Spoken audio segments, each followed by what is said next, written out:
Good afternoon. It's a little bit of a different room than this morning. I'm sure you all know that I was up here earlier this morning off camera with some of your kids. It was a pleasure to be able to share a little bit of the White House experience with them, and I hope they enjoyed it. I think some of you have trained them very well. I hope they enjoyed their visit, and I'm glad they got an opportunity to visit with the President and the Vice President today.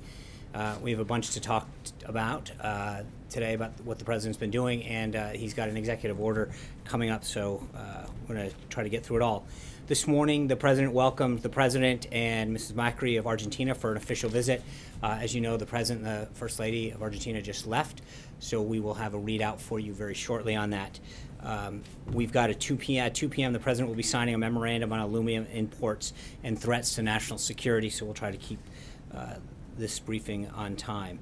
I know Secretary Ross spoke about the memo that the President's signing a bit yesterday, but I want to reiterate that the American aluminum industry is in trouble, having declined down to the lowest levels of aluminum that we've produced since 1952. It is critical for our national defenses. The Army ground vehicles and the Air Force jets, the Navy warships, but American companies are producing less aluminum than before, especially in the high-purity aluminum that's used to build things like the F-35, the F-18, and the C-17s. The Secretary of Commerce has initiated an investigation to determine what effect our reliance on imported aluminum has on both national and economic security. The memo the President will sign today, similar to the memo he signed on steel, elevates this investigation and directs the Secretary to prioritize its completion. This memo, combined with similar action on steel, is an important step towards fulfilling the President's promise to, quote, put American steel and aluminum back into the backbone of our country. The President has been speaking about revitalizing the American manufacturing industry for quite a long time. Another one of the President's most significant pledges has been to ensure that the men and women who have served this nation in our military have the care, treatment, and support they so greatly deserve. So later this afternoon, the President will go to the Department of Veterans Affairs, where he will sign an executive order that will take serious action to fix the broken VA system through the establishment of the new VA Office of Accountability and Whistleblower Protection, which will remove and discipline federal employees and managers who have violated the public's trust while protecting employees that speak out about wrongdoing. The President will be joined at the VA by several veterans and their spouses who have experienced or witnessed firsthand the poor quality of treatment that unfortunately too many of these heroes have received at VA facilities, including Sergeant Michael Vierto, who lost his leg and arm when he stepped on an IED in Afghanistan in 2010, and his devoted wife and caregiver, Sarah. The President is making it clear that the delays and improper care experienced by these veterans is unacceptable. The President's action today comes on top of his signing the Veterans Choice Improvement Act last week, which gives more veterans the option of seeing the doctor of their choice without traveling long distance or waiting for VA care.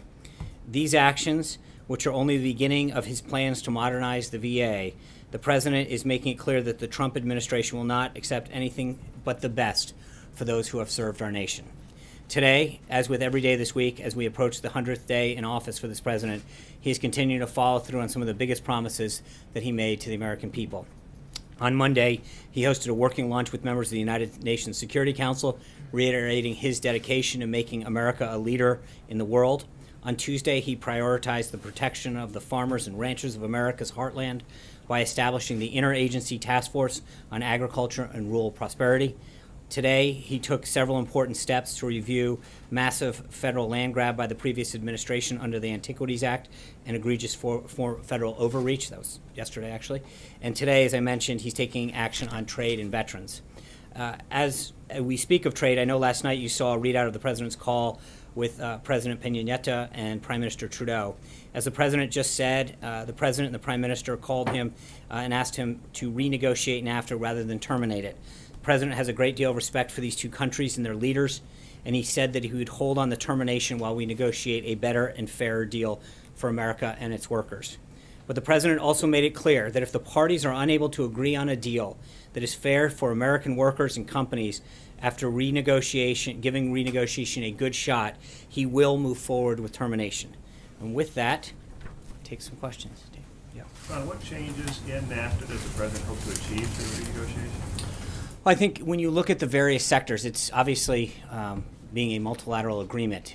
There are areas in Canada, sectors, whether it's agriculture, manufacturing, services, that we look on both of them where I think there's both a modernization, recognizing the world has changed, and also some trade imbalances and issues that have come up, and also, frankly, some areas that fall outside the scope of NAFTA as it was negotiated at the beginning that I think we want to look at. Obviously, the issue of dairy came up, right? So that's an area that we would want to look at as well. And so part of this is to look at not just the existing agreement, but areas and sectors and industries that have fallen outside, or because over the last couple decades have not kept up with what the promises and the commitments that were made. But we've got a ways to go. Matt. Thanks, John. As you know, under both the Reagan and Bush administrations, concerns about tax cut-fueled deficits were dismissed with promises of growth. And we're hearing that same sort of rhetoric now. The deficit increased a great deal under both those administrations after the tax cuts. What's different about the president's plan that won't lead to the same sort of ballooning of the deficit? Well, there's a few things. Number one, we outlined those principles yesterday. We've got a lot of work to do with Congress, and I think it's moving in a very positive direction. There's a lot of pay-fors, as they call them, in this proposal that will continue to be refined as we move forward and negotiated with Congress. So there's a lot of things, but I think the president laid out a plan that achieves or seeks to achieve three basic things. One is economic growth and job creation. Two is a simplification so that the American people can actually file their taxes in a rather normal process that doesn't require a ton of money and time. And three is to do stuff that makes create a better business climate that makes sure that manufacturing and job creation and people want to hire here, and that we help the middle class. Those are the three guiding principles that the president has. As we do that, one of the things that you recognize through a lot of the models here is that you're going to achieve greater economic growth. It's something that we saw both following the tax cuts in the Kennedy administration and the Reagan administration.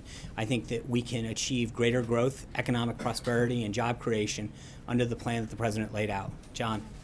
Thanks a lot, Sean. You may have seen the news about the Office of the Inspector General announcing that it's launched an investigation into the payment that the former National Security Advisor Michael Flynn received prior to becoming the National Security Advisor from RT, Russia Today, which is an entity of the Russian government. What's your reaction to that, first of all? I think that's appropriate. If they think that there's wrongdoing, then the department's Inspector General should look into that. Are you satisfied with the vetting that was done of General Flynn by the transition team before he came on board as the National Security Advisor? So that's a great question. I appreciate you bringing it up. Let's walk through that for a second. General Flynn was a career military officer who maintained a high-level security clearance throughout his career in the military. His clearance was last reissued by the Obama administration in 2016 with full knowledge of his activities that occurred in 2015, as you point out. So the issue is, he was issued a security clearance under the Obama administration in the spring of 2016.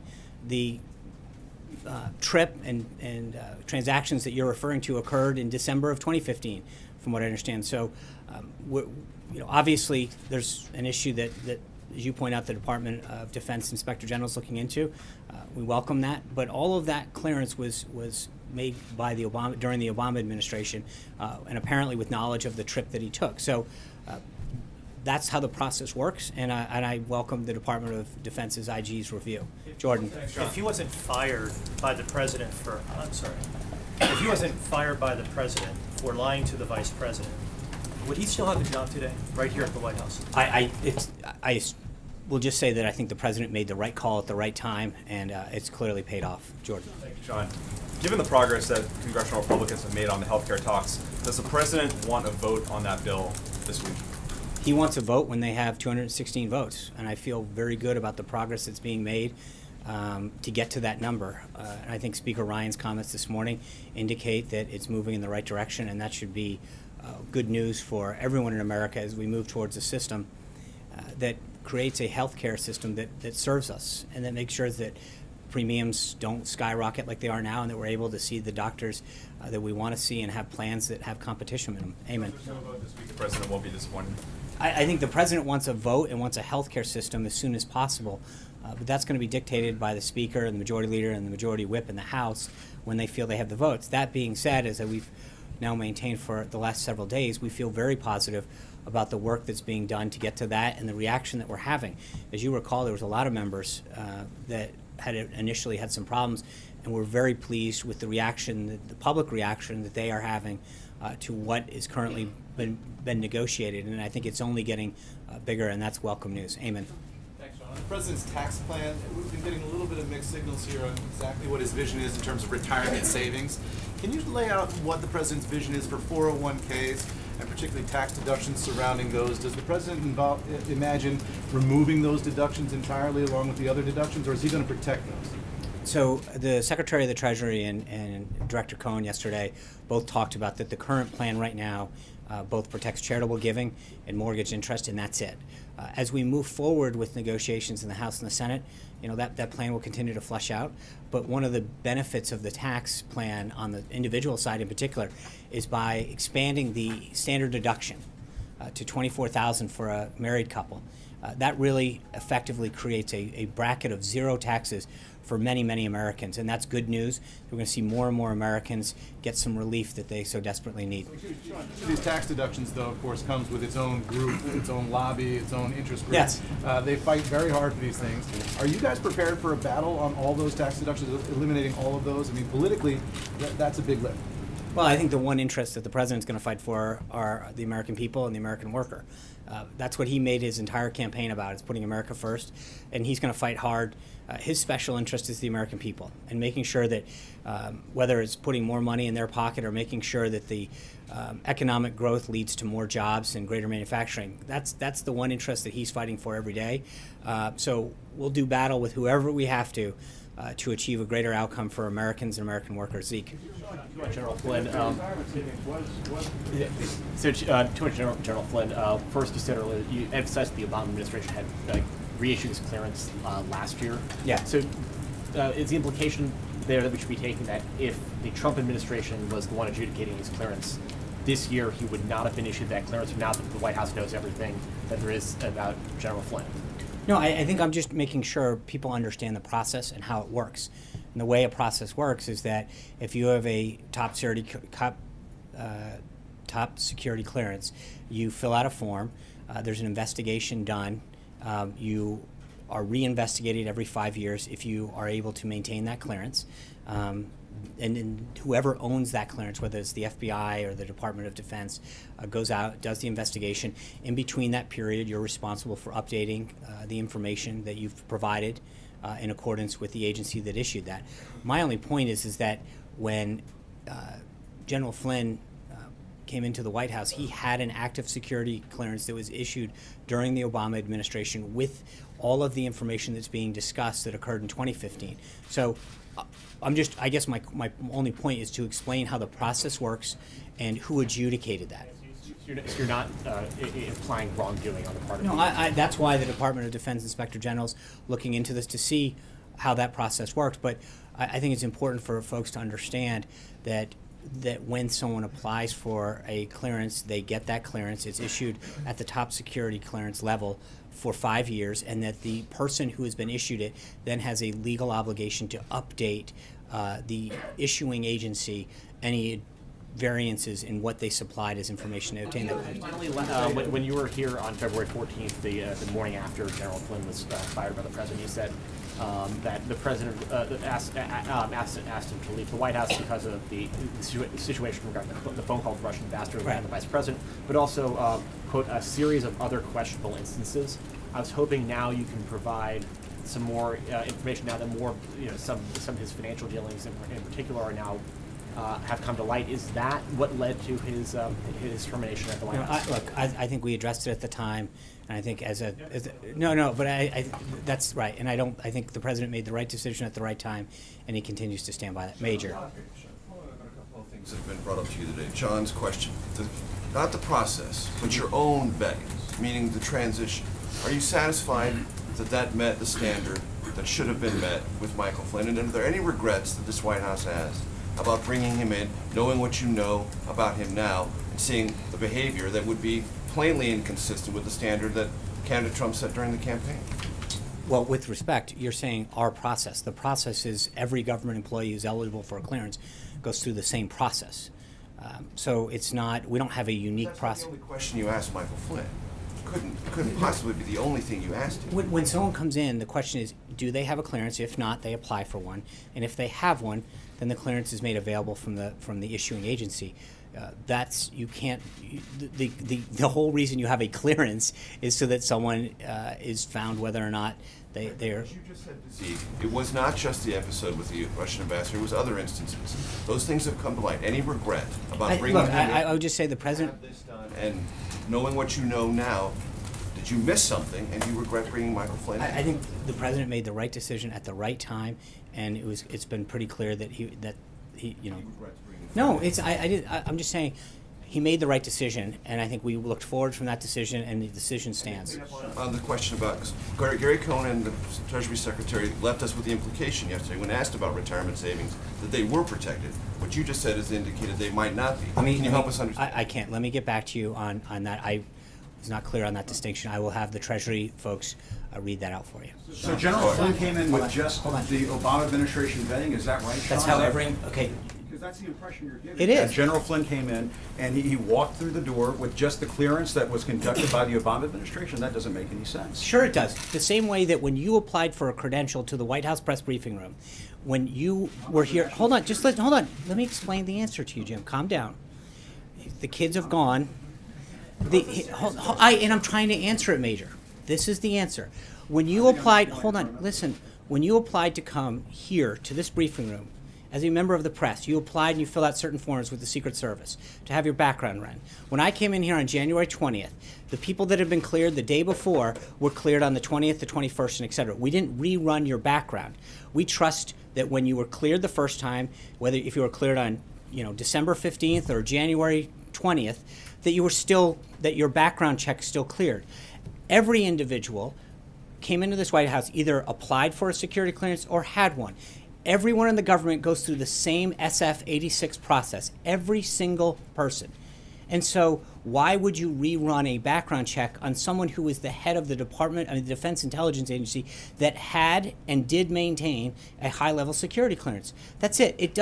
There's no difference between administrations. When you come in from one, they rerun it. The reason they grant them for 5 years is that it's a very extensive background where they check your contacts, your places of residence, your employment. They go out into the field, they do a lot of that work, and then you are required to maintain updates to that clearance. They re-adjudicate it every 5 years. That occurred in this case, and now the Department of Defense Inspector General is looking into it. That's how. Congressman Cummings accuses this White House of a cover-up. You say what? I was frankly taken back by his comments today because they're frankly not true. The Department of Defense was the issuing agency for General Flynn's SF-86.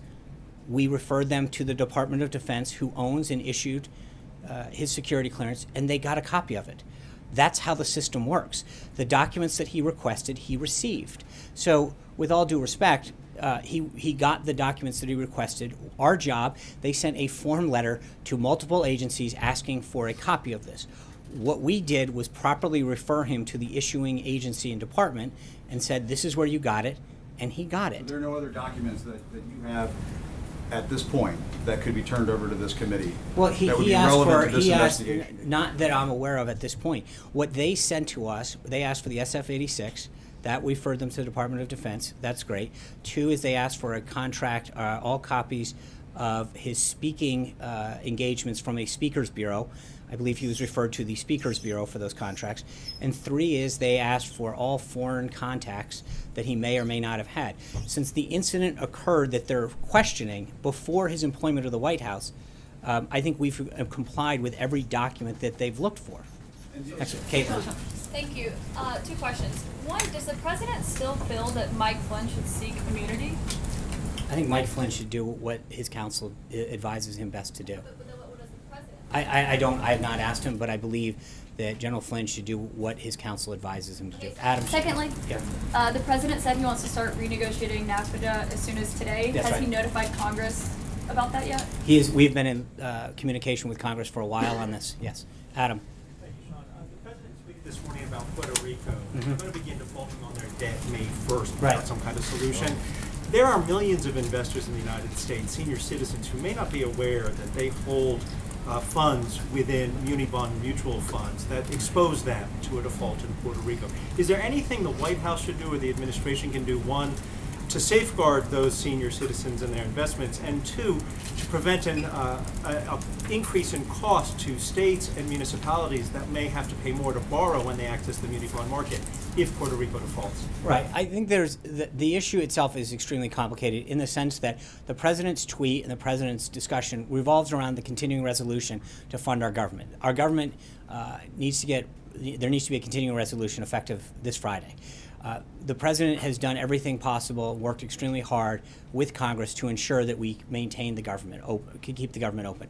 The Democrats at the last minute have come in and thrown a lot of monkey wrenches into the ability for this to get done, despite the president doing everything that he can to show good faith to keep this going. So it's not just a question of they keep moving the goalpost. And the issue right now is to make sure that we do what's in the best interest of this country and our people by keeping the government open. That's the issue at hand right now, not a question of whether or not that can be dealt with. There are ways that issue can be dealt with, but throwing in it at the last minute and trying to gum up keeping the government open is probably not the most effective way. The CR is different, but Puerto Rico defaults with or without the CR. Is the administration working with Again, Puerto and Rico? I think that is a separate issue that needs to be addressed by Congress in terms of how it gets done. I think that the method right now is to make sure that we do everything in our power to keep the government open effective Friday. George. As the tax plan evolves and we start to get details, do you believe it is a fair question for anyone to ask how that plan personally affects the president and his family? Well, I think the president's plan right now is something that every American should worry, hopefully, about how it's going to affect them. And I think when you look at the ways that this is going to benefit middle-class Americans, middle-income working Americans, grow businesses, that should be, and I think, frankly, that is the concern of most Americans out there. They're worried about their job. They're worried about whether their company's growing and expanding. They're worried about whether or not they're saving enough money and how much they're paying in taxes. And I think what the president's number one goal right now is to provide middle-income and lower-income tax relief to Americans. And that's what his goal is, and I think that's frankly what most Americans' goal is. Cecilia. But is it a fair question to ask? I don't, that's up to every individual to ask, but I would guess that most Americans would applaud what the president's doing to spur economic growth and job creation in this country. Cecilia. If middle-income Americans should feel empowered to ask how this plan affects them, why is it that Secretary Mnuchin today could not guarantee that no one in the middle class will pay more under this proposal? I think everyone in the middle class should know that this president's plan is going to make sure that they have more in their pocket. So there is a guarantee from the White House. That's the position I of the think White House right now. That the middle-class position of the Americans White should House not is that worry about the goal of this of this president's tax plan is to provide them and lower income people with more money in their pocket and a tax cut. Yes. Thank you guys very much. I look forward to seeing you at the signing.